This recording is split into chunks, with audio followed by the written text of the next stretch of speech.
Oh no, not doggy jail again. Last time was Ruff. Hold the leash. This new place doesn't look like jail at all. Mr. Barkley, welcome. Let's get you checked in. You've got 3 nights. You're upgraded in a suite. You've got your doggy massage on Tuesday, your popsicle before nap time, and a spa bath on checkout. So let's go, kid. I don't see any bars. And wow, look, a memory foam bed with turn-down treat services. This is tail wagging good. So cool. Time for the bubble party. This place has live web cameras. Hi, Mom and Dad. Are you watching? I'm loving my vacation, and they let me judge the diving contest at the pool party.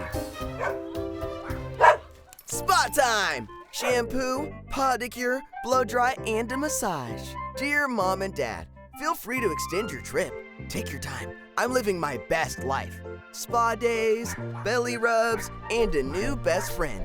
This place is positively paradise. Ruff House Pet Resort. It's a real vacation for dogs and a 5-paw experience.